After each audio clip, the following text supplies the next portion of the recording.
All right, so hello everybody, and welcome to episode 67 of the SparkCast. Joining us today are Doobiesnax from the community. Yep, that. And from Team Dakota is the Punisher and the Thomas.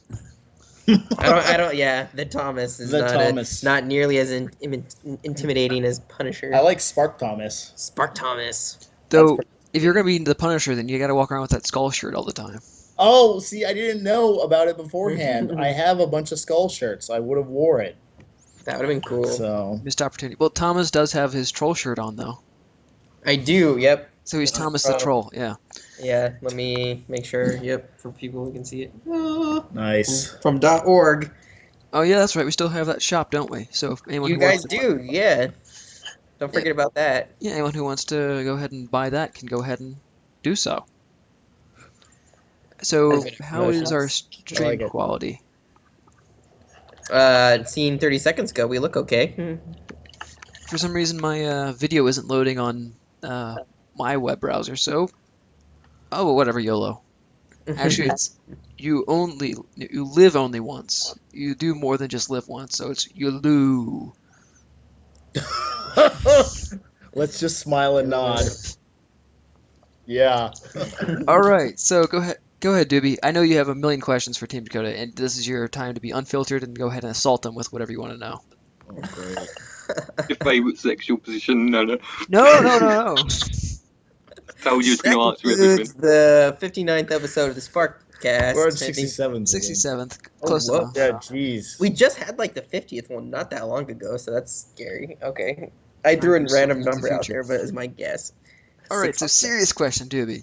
I know there was something that Serious you really wanted to know before the stream. I want to know about importing. I want to know if it's a dead certainty, or if it's a maybe, or if it's unlikely. I would put that in the realm of maybe. It's not dead certainty because we're like in the investigation period, right? So that means we're seeing what's technically feasible, and if we get up to that point where there's a wall, we just can't get it to work with Spark, then it doesn't happen, right? And so we don't want to overpromise something, but our goal is definitely yes, maybe. It's definitely not canned or we're not doing it. It's one of the main things we do want to do. So it is a plan. If it works, it will happen. Yeah, if we're able to get it to function, the definite the plan is to get it out to all of our creators. I'm excited. I can't imagine what assets you'd bring in to make like Heli Assault 2 even cooler. It'd be super awesome. Think about it, right? Definitely, it's super awesome. The big thing that Charles always says is for him, for your games, he thinks that they don't feel like Spark. Right. And the one last thing really on that would be the importing of assets, because Totally. then you would lose even the art style and all that. Right. I think the most important thing that I think if importing can be done is the fact that it's going to encourage more people to play Project Spark because it's free. Yep. Like Unity and I don't know if I can say brand names. Yeah, you can. Go for it. It's free. But how you organise the importing of assets? Yep, that's definitely a challenge. Like how the UI would go, right? So how would you import an asset? Like what would you be able to? We have a lot of things baked into Spark that are unique to Spark. That other if you just bring in an FPX file and bring it in, it's not necessarily gonna magically know what its mask should be and give it color tint channels and all of these kind of things, right? That we're very accustomed to the assets having in Spark. So how much we want to support of that, and then the UI that we expose to make that happen and have a nice pretty much process user experience bringing in something, that's all part of that challenge. And then as soon as these assets come into your gallery, how do we one, make it easy to find them? How do we expose those and call them out as being yours as opposed to the base assets that we have in game? Then on top of it, what happens if people remix your world? Are they able to get to those assets? Are they closed off to them? Do they show up in their galleries if they save it out as an assembly? Are they going to be able to save it as an assembly? These are all questions that we have to think about. So it sounds like a bit like the Creation Jam, where the basic premise seems pretty simple: 40 props, right? But then when you start to get down to the details of it, whether it be importing or the Creation Jam, it opens a whole new can of worms, and you have to go through all of them to get it sorted out so that you can say it's done. Yep, exactly. Yep, it's kind of like anything. Like, I mean, just once you start digging deep, there's all these complexities and things that make it, that thing that seems like an easy one sentence. Just do import. Just bring in your own objects. Let's just do it. Why not? Right. Yeah, just do it. We're going straight through the quad, guys. We're gonna do it. Well, I'm very hopeful, very excited. I'm sure everybody else is as well. Yep. I mean, me personally, right? Like, it's something I think would be really great for the community. Like, we already announced that we're not doing any more content production. So having that as the alternative to really turn it over to the community, to kind of handle that side of it and really produce cool assets. And, there's obviously, thousands and thousands and thousands of assets already out there that already exist that could be brought in. And then on top of it, gives people another reason to experiment with like 3D modelers and try to experiment with those things too. So Yeah. I've tried doing it. They're pretty hard though. Not gonna lie. So what happens if somebody, say you've sorted importing works, you can import stuff from third parties. What if somebody imports a copyrighted object into Project Spark? Yeah, exactly. How do you police that? Yeah, I mean, it's a challenge. I mean, I think we would handle it like our current moderation policy. So like right now, right, we have the image importing, and for the most part, we haven't seen, too many problems with copyrighted images coming in. It's just a funny example is the one that like was like red flag, oh, we got to take this down. It was the Pac-Man world. I was like, there's no way, I thought this was using image importing for sure. Right. And then we like took it apart and it actually wasn't, which is like insane to think about. Like, that wasn't? That's not image importing. He like used pixel art. He like made it all in Spark and then like took pictures. Yeah, it's insane. Scenery. Yep. Clever stuff. Yeah, yep. Very clever. So wow. And then on top of it, like make it like such a tight playable experience, like using it's just incredible.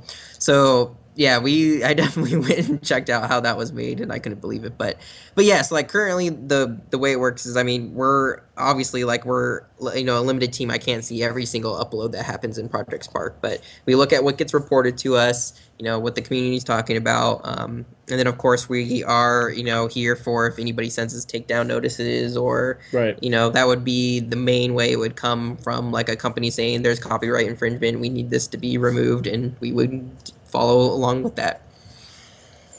So Project Spark is totally free, will continue to be totally free, so unless you're notified by a company that you're infringing copyright laws, does it mean that it doesn't really matter?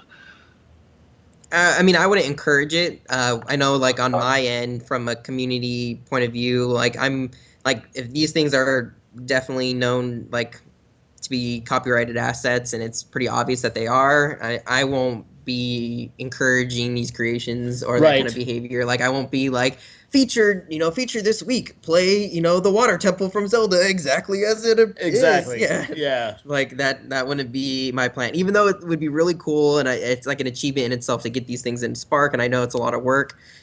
We do really respect originality and and upholding like copyright laws, and so we'll never be able to do any sort of official endorsement of anything like that. So unofficially, however, go for it. What?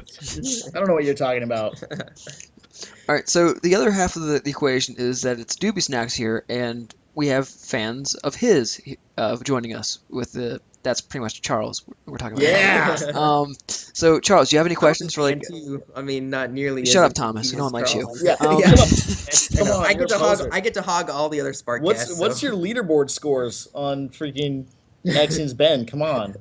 I don't know. I have no idea. Do you guys have any questions for Doobie as far as like what his creation process was, or inspiration, or anything along those lines? It's all you. I've got some. Oh man, I don't know if I have like a ton of questions, but I have some. When I was messing around with Axiom's Bend, I saw like there's like a whole boss area, and it seemed like there was some boss battles or something planned out. But Oh, so this is the arena out of terrain, like, right? there's And an there's arena. like the Yeti or something. I found the Yeti, Okay. and I fought the Yeti. But what's up with the bosses?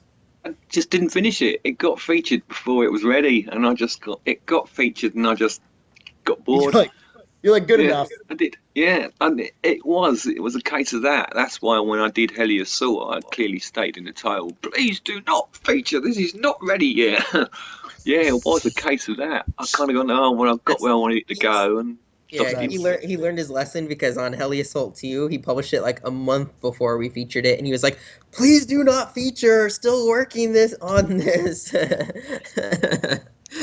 Nice. Okay, so you think like being featured at the right time is really key for Where the having the progress- motivation to finish the project. I mean, it makes sense. Yeah. Like, I mean, just knowing Spark, right? Like, there's a certain point when work in progress has become like really cool, and there's like, there's that like 10% that's not polished yet, but Right. it's like we're like, oh man, this is cool. We want to feature it. And we're excited to, and we do. And then sometimes creators think we jumped the gun on it, and that's really our bad. But I mean, just the way our process works with featuring is it would be impossible to confirm with all creators that Sure. like I can feature your creation. Please let me know if that's okay. That and you find out you typically like search for this stuff on Thursday and Friday. So and you feature on that Friday. Yeah, we try to be pretty relevant and catch things that are new. And we want to like up to that point make sure we catch stuff. I mean, I've found worlds that have like 5 downloads in the newest feed that I end up featuring.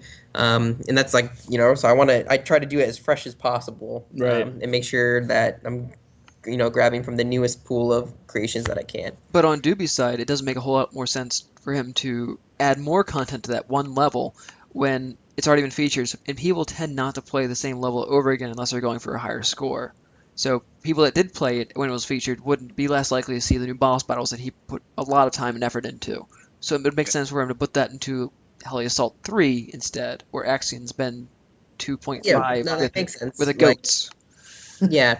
I mean, I think that ends up happening with like real development, right? Like Sure. too, where you like start building stuff and then you end up deciding I'm gonna save it and ship it with like the sequel because we're already at a good point with the other one. Like Totally.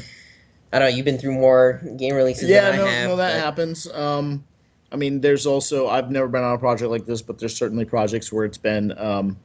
I've heard of projects where it's this part's not going to be ready. Let's put that in a DLC or whatever. But I think that the Saints Row game series was a good example of where they were going to do something as a DLC, and they're like, wait a second, this could be Saints Row 4. Let's do that instead.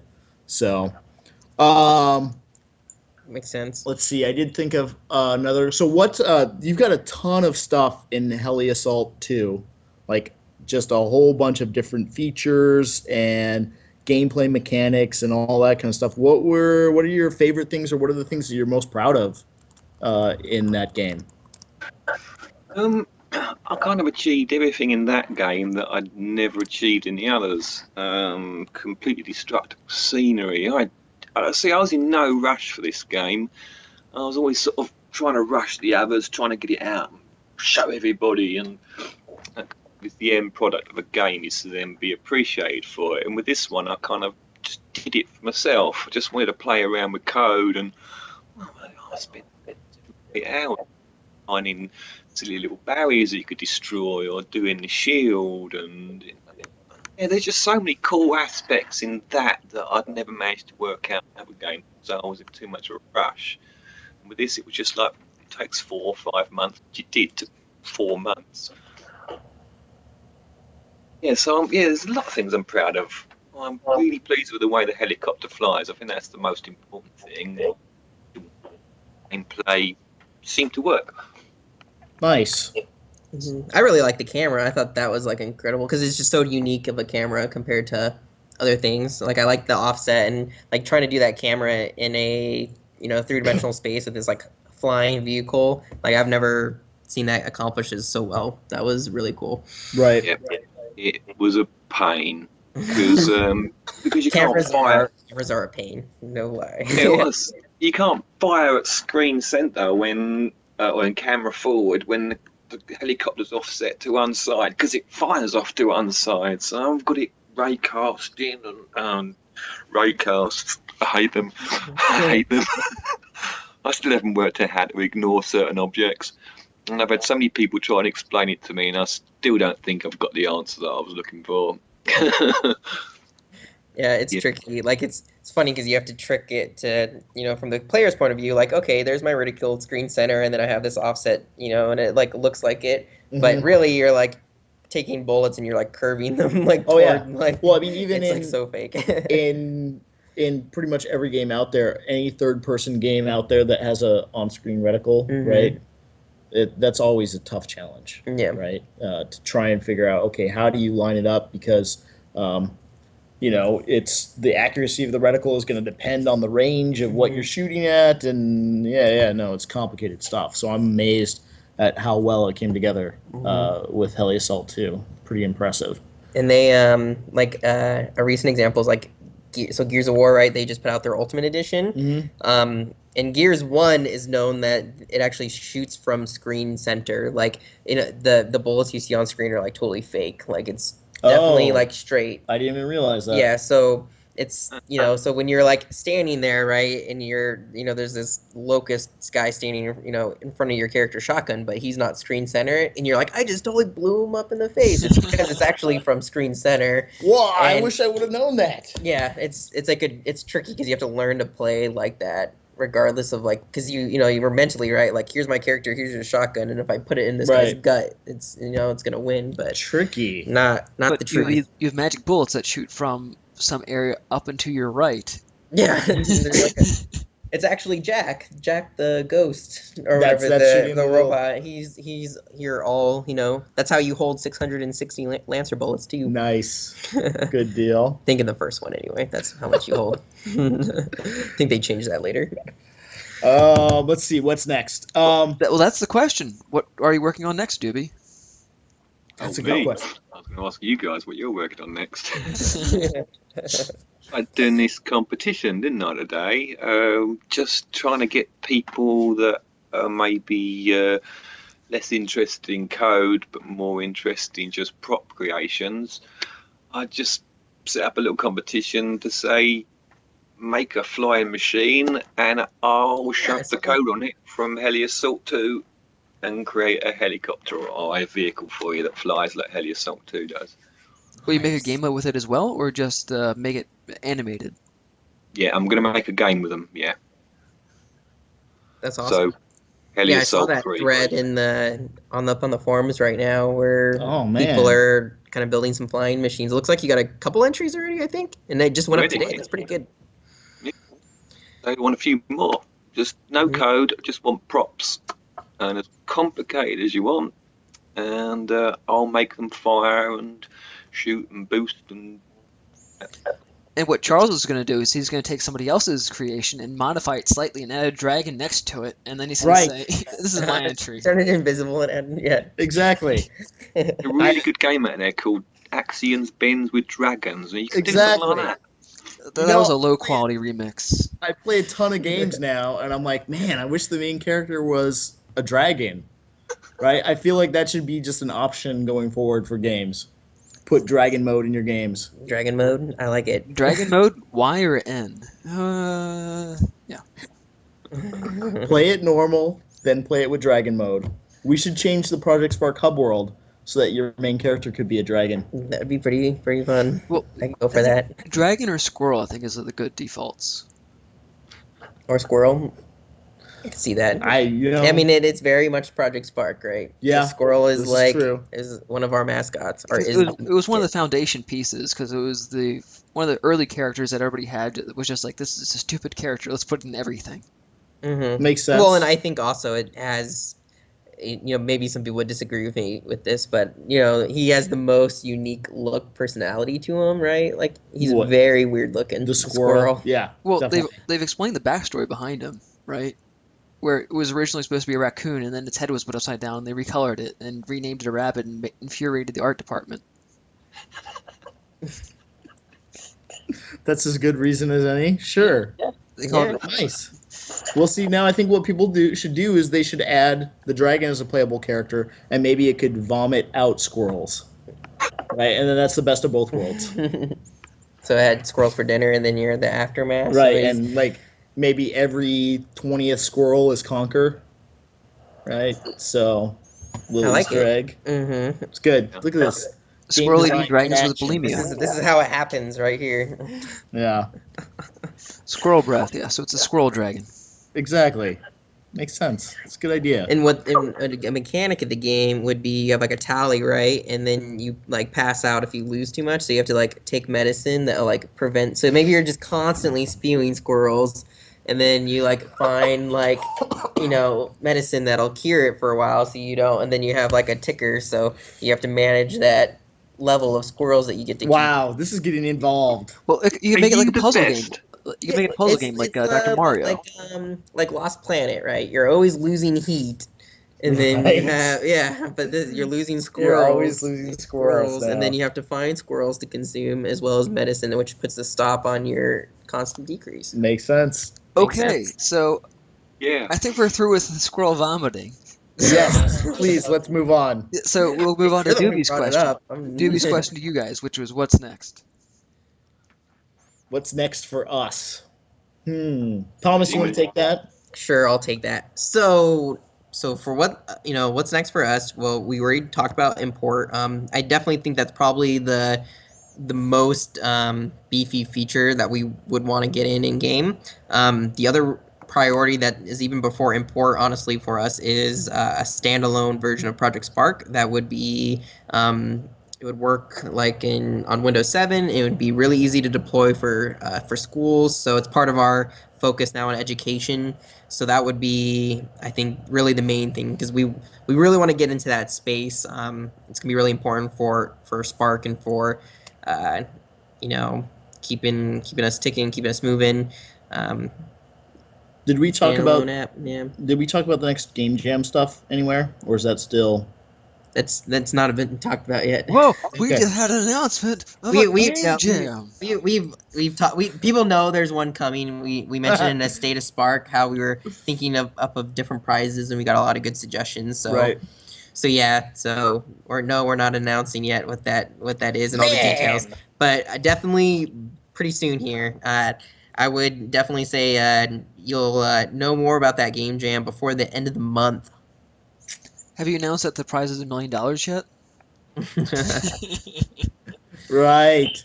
Then what's going to happen? If the prize is $1 million, then it will be a very small group that's allowed to enter this. That'll be me and Charles. Right. What we'll do? And- No, I'll take somebody's winning entry and then I'll add a dragon to it, And then and you'll I'll be win. like, "Come on, it's now with dragons." There you go. Winner. And then I'll get 50% of the winnings Sure. because me and Charles are so close. We'll work it out, yeah. Okay then. Yeah. No, it should be really cool. We're really looking forward to this for this game jam. When should we hear more information about it? Definitely, I'd say you guys should know more before the end of the month. Hopefully, it's going to be make a helicopter shooter. With dragons. Yeah. I like that. Make Heli Assault 3. Soul 3, I like it.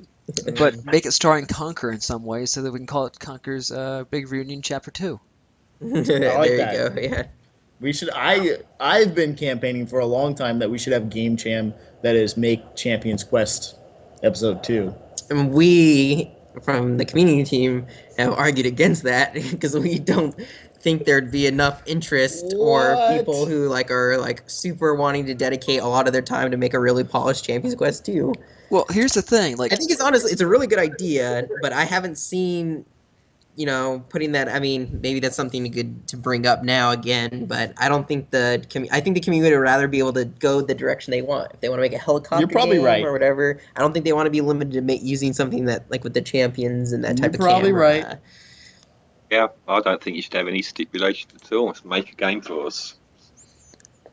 because it's a game jam. Make a game. I mean, Creation Jam was really cool, but I think my favorite game jam was the community game jam. That You're was welcome. Yeah, exactly.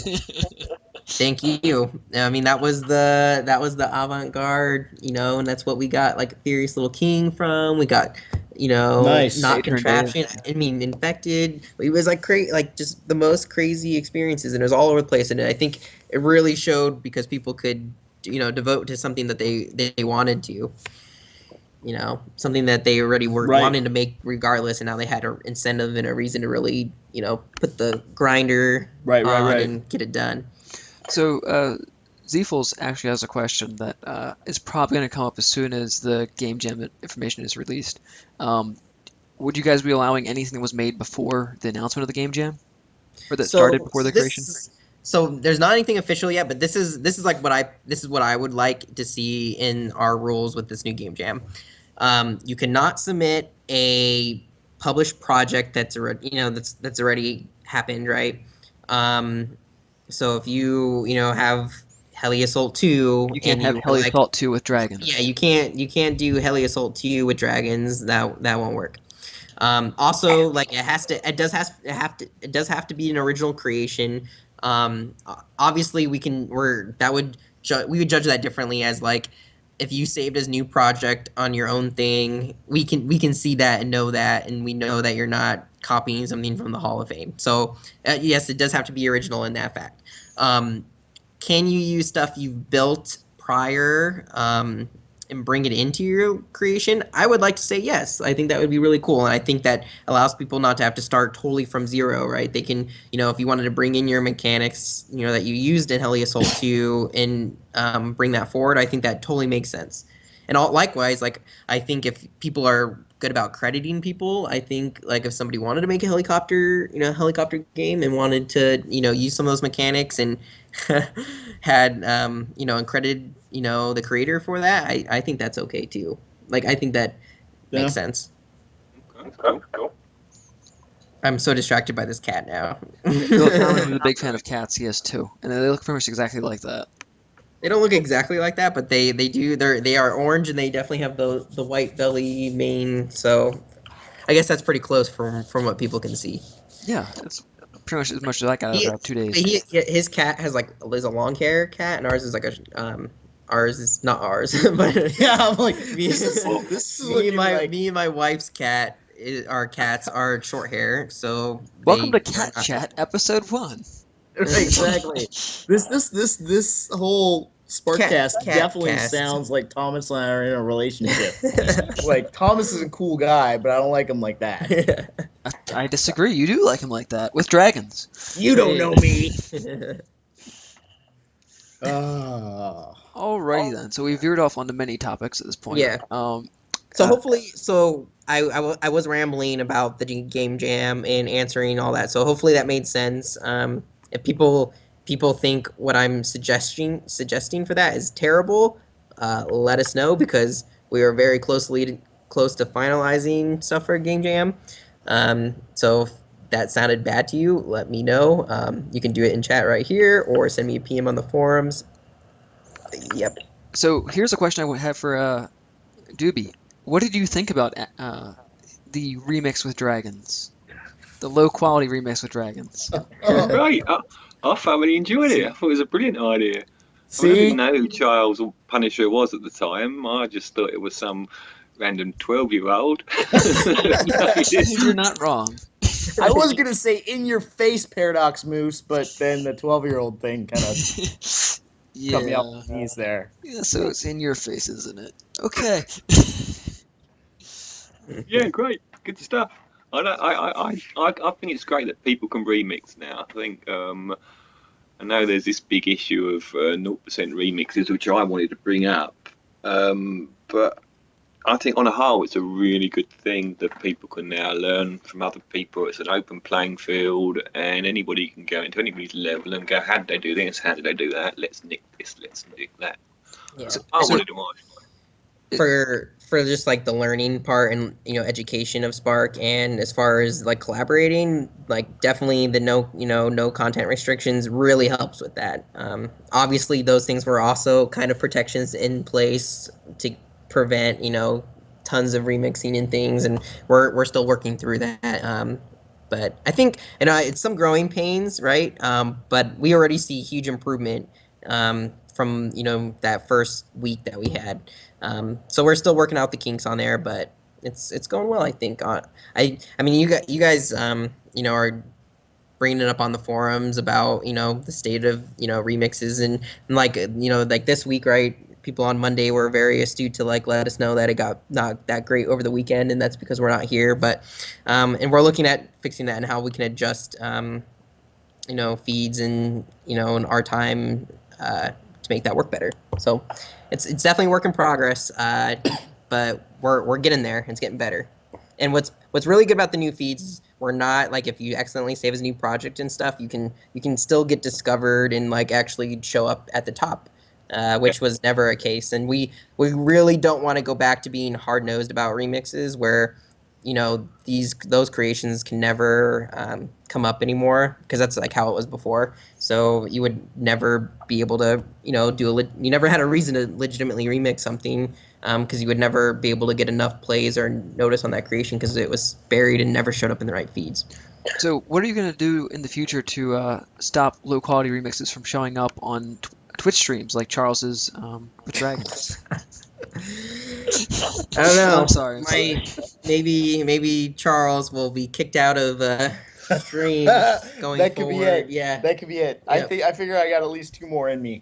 Has he been banned from uploading on Spark yet for his such low quality remixes? I still got to get Rising Star. Then after that, well, he was careful to make sure he did not have more than 3 on his account. That's right. Right. He's teaching all the kids the bad things. So this goes back, there's a chat question that goes back to importing, I think, and they were asking, is there going to be other ways to get high quality voiceovers rather than through the Kinect, which can be a little bit inconsistent? Yeah. So I mean, that definitely goes hand in hand with the import. I really do think when we do import, it probably would start off as simple as actual 3D assets, which is that's not that simple. That's a challenge to get there, but it probably wouldn't support like full animation rigs and stuff. At least the first iteration, it would be as simply like getting something that would be a fixed prop. You could make it into a character, but it wouldn't. You wouldn't be able to. You would be able to do what you do now by attaching it to an invisible character, but you wouldn't like dynamically put that on a rig and stuff like that. I don't see that happening immediately. With sound, that is also something we would like to do with import. We would also like to do a cleaner, not file system based import for pictures. I'm watching the just walk away. he doesn't care. I like that it follows him. That's awesome. Yeah, that's pretty it's nice. Like, hey, come back here. That's so funny. I wonder if he's using his. He may be on Kinect then.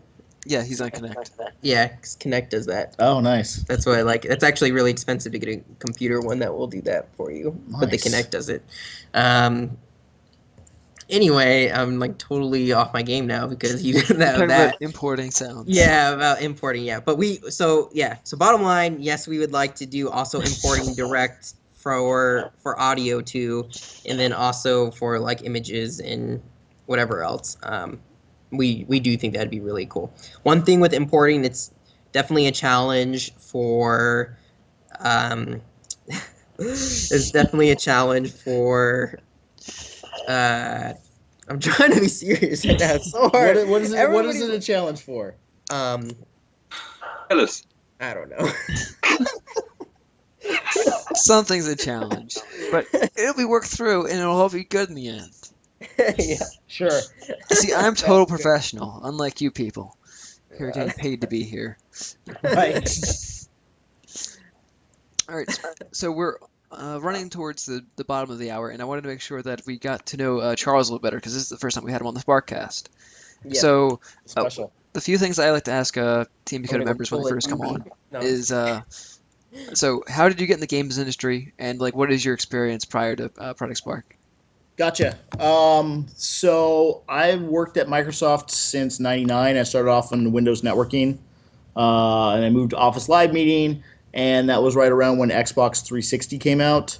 And I've always been a big gamer, and a friend of mine worked on a site internally called Glist, which people could register for, and it was basically a ranking of gamer tags.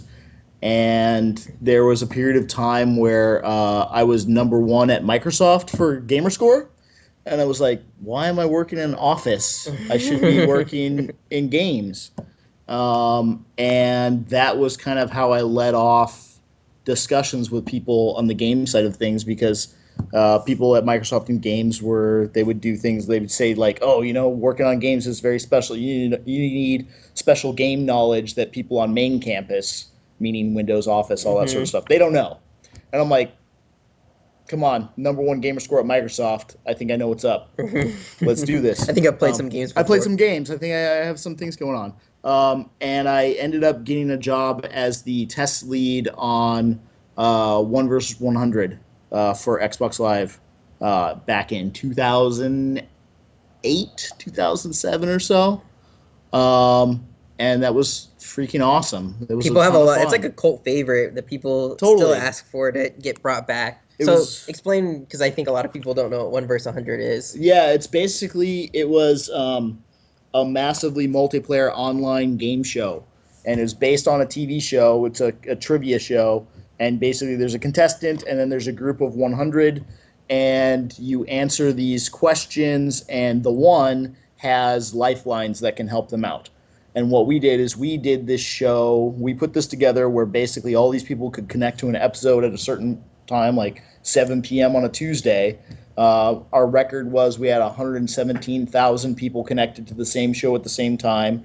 We had Chris Cashman as our live host in the U.S. I think we might have had different hosts in 1 or 2 other regions. And he would narrate kind of what's going on. He'd be the game show host, and he'd have interviews and all that kind of stuff. And we had all these people get together, and we'd choose the one, and we'd choose the 100, and we'd play a round of trivia, and everybody in the audience could play as well.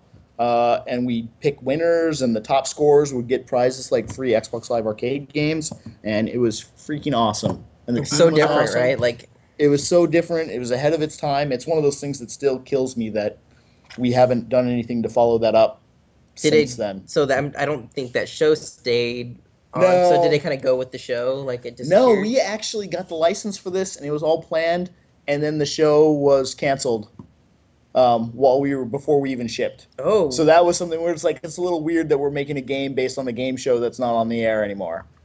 But that's how I got started on the game industry. And since then, I did a couple of I worked on some other Xbox games, some Xbox Live Arcade games. One of the biggest ones was Connect Sports Season 2. I was the test lead on that, which was fun, going down to E3 and supporting that. And what else?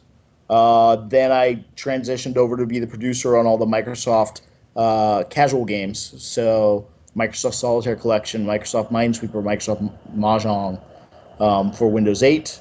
That was exciting. Did that for a couple of years. That team got mostly shut down in 2014, beginning of it. But there's a new team doing that stuff now. And after that, that's when I came over to work on Project Spark and do some release management stuff. Mm-hmm. So what is it you'd say you do here? So since I joined the team, I'm the person that basically did everything to make sure that we would actually release things on time, get into certification, take care of getting exceptions for when we were breaking rules and wanted to ship things that didn't adhere to what the Xbox platform team wanted. I managed a bunch of our services and like updates to challenges and the marketplace and all that kind of stuff. And that's something where I would say it was a really, really busy thing for me the first 8 months or so. With the new plans, there's a lot less. I'm a lot less busy, so I can go remix titles and add dragons to them. And come on streams. Right? That sort of stuff. But you were spending most of your time playing any game that had a leaderboard prior to all this happening anyway. Not most of my time, only like 70% of my time. That is by definition most. Oh, well, the thing is, I put in 160%, so 70% is really not most. I mean, There's it's another a- it's a- 90%, yeah. there's another 90% there. This is awful math. But, all right, all right, Doobie, do you have any final questions for Team Dakota? Yeah, there was one question I wanted to ask you earlier was, do you ever plan to do a level locking system? So if you don't want your level remixed, you can lock it. No, that's to be honest, like it's just not anything that they've ever, the entire like ethos of Spark and ever since the beginning, like they were very adamant that they want this remix feature, and as long as you had the content for it, you'd be able to get in there. They were pretty much afraid that if they ever gave the option for people to lock it, everyone would want to lock that, and I came from the community. I was a creator. If I had that option to lock, I probably would have locked. Everything. All the time. It's too tempting, right? Like you do want to protect your stuff, and like we're all creators and we're all really proud of what we, do, and we like to kind of own our stuff. I've done a couple creations where like I intentionally made a DLC free and you put it out there and have to share. And so those cases you wouldn't, but it's a detriment, right, to the community when those things are really closed off. And I think like as much as we all are super good nature, I think a lot of us would end up choosing that lock button. Agreed. And I think like not having that option kind of forces us to be a little bit more generous, with our ideas and the stuff that we spend time doing than maybe some of us would like to be, but that's kind of I don't know. Like you have to be like, if you're gonna be a user of Spark, you in the end you have to really like creating. You have to do it for yourself more than anything, and you have to be open to that fact that like people are gonna be able to jump in and look at it, and your creation is kind of this living thing that people get to digest in more than one way, right? They get to play it and they also get to remix it, and that's part of it. Even with like our like Champions Quest 1 and Conqueror's Big Reunion, and even like the hub world now, like everybody can remix that. I mean, people are remixing the hub world to find out how to get a 0-time achievement or time on the leaderboards. People were able to use the hoverboard today for 0 points or 0-time achievement. But see, when I get those times, it's for work, right? I was testing and I was helping you guys out. Oh, sure. That's why I have a 0-second time. You confirmed that it was possible. I confirmed that it was possible, that the hoverboard broke everything. Yep. So, but that's the thing. Like we're really, we don't lock our stuff either. Like it used to be locked quite a bit because Conquer like used every single DLC pack there ever was. But that's no longer a problem. So people can really see how all these things are built. Speaking of seeing how things are built, you guys have started releasing those tutorial videos already. Yes. We have started doing some more tutorial videos. There's particularly the tips and tricks ones, which are like kind of the one-off, like by topics, and they're kind of short and sweet, and cover like a lot of those common questions, like what is an object variable and things like that. So, but you also did the probably the most common question, which was how do you create a game that has save states? Yeah, the save one, and we haven't talked about that since.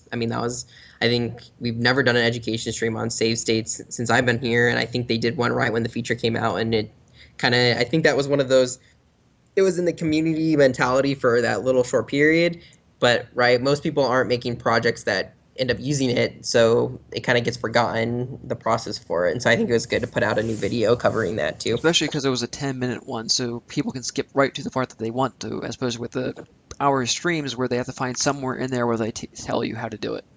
Yeah, exactly. Yeah, yep. So this is what we were talking about, where we don't do the Tuesday education streams anymore, and we're doing the bite-sized, better YouTube chunks that are just much better format.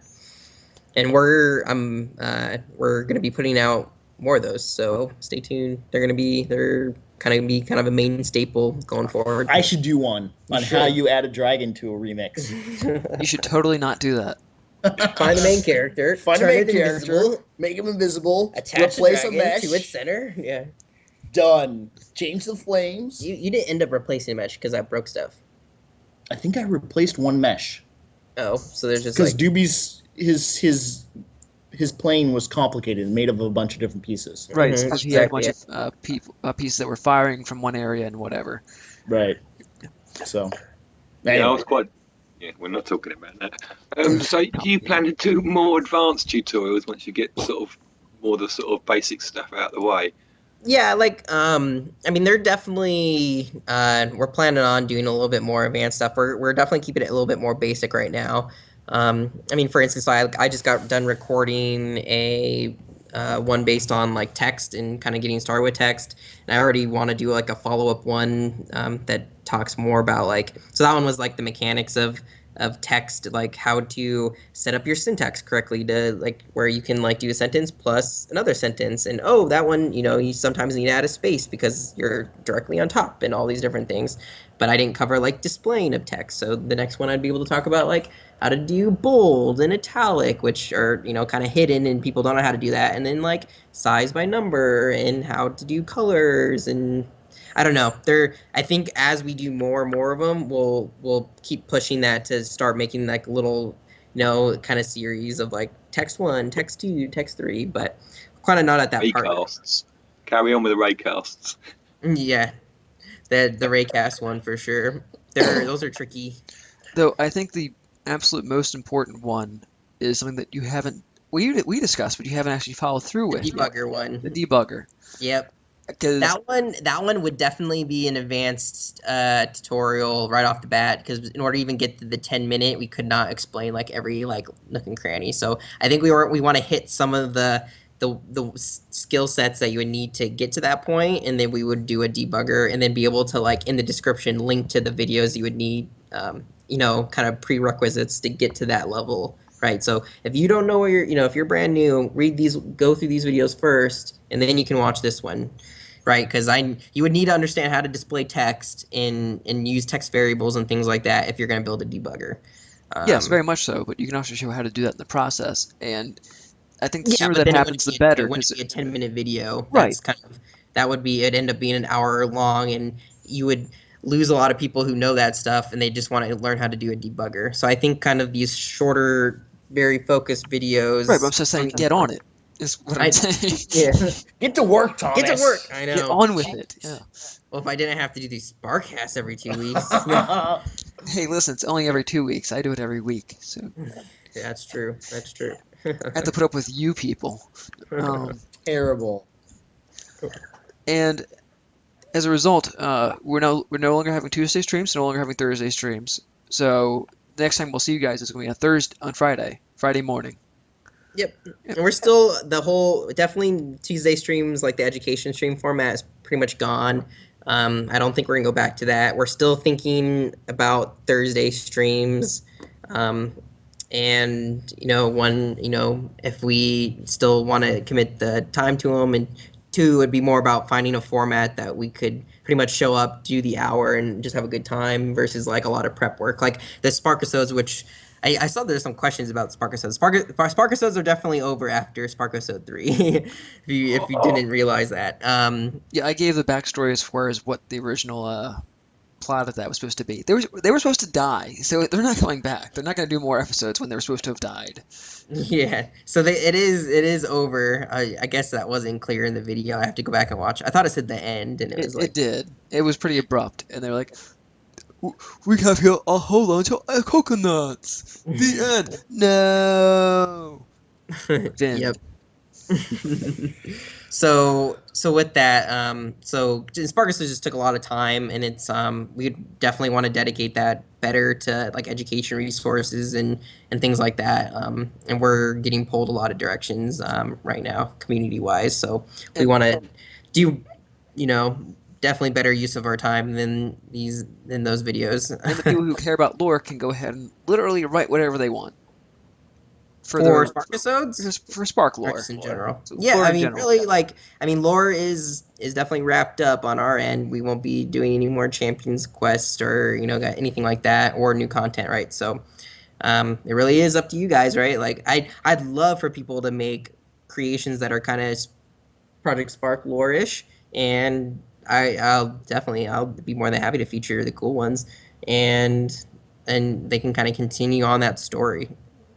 Right. I mean, even if you guys were to do a game jam that would be focused on a small subset of people that might actually care about the Spark lore and have them be champions, like why not? I mean, it doesn't have to be huge to do. Just say, hey, by the end of next year, whoever has the best Champions Quest, that becomes the official Champions Quest episode 2. That's a long game jam.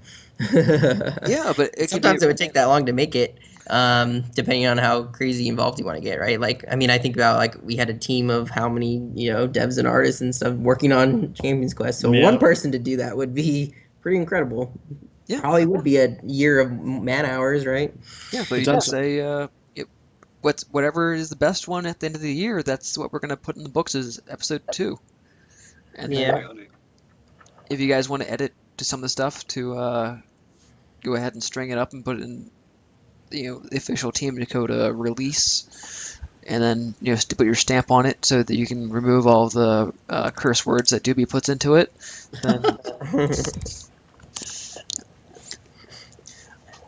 then that'll be one way to go about it. And then for the prize, you can just say your prize is gonna be a hypothetical slap on the back, hit on the pat on the back, not slap. Slap on the back. Ow! I didn't want upside the that. head. I wonder where that was going for a second. I was getting a bit worried. All right. So, if there are any other questions that are from the community or between the two of you guys, you can go ahead and shoot, and then that'll be the wrap up. Cool. I do want to say that I think Puck is a really cool name for a Spark, so I don't feel like you need to change that. It's cooler than the Spark name Melvin. That's because Melvin was a mess up. Right? Exactly. Melvin was not that great of a Spark. He had a really hard time teleporting to the right locations, so Puck sounds a lot more competent than Melvin. Puck would be like from the Midsummer Night's Dream, right? Either that or the real world San Francisco in the 90s. Yeah, let's not go that direction. Too much I did adult not watch situation. the real world. Wasn't the first one in Seattle? No. But there was one in Seattle. I remember there was a fish market Seattle. one, yeah. Yeah. Well, I think on the real world note, Yeah. I mean, how do you go out higher than that? Exactly. I don't see any questions from chat, so I think we pretty much covered everything. I did have a request for a dragon voice. I don't feel like I have anything to say in that. Well, you're our voice actor, so I think that definitely would be you. Yeah, but I didn't write the script though, and I can't think of anything on the top of my head that would fit. Just Dragon do the voice. outro. Do the normal outro in your dragon voice. Oh, Maybe- okay. You could say, please remix me into more games. Please remix me into more games. There's perfect. Or That's. please remix me That is into true. more games. I think it's. I think that's more pointed out because you're just like next to me, and I look like I'm about 16. No, I think it's because I actually watched Real World San Francisco when it was on in the 90s.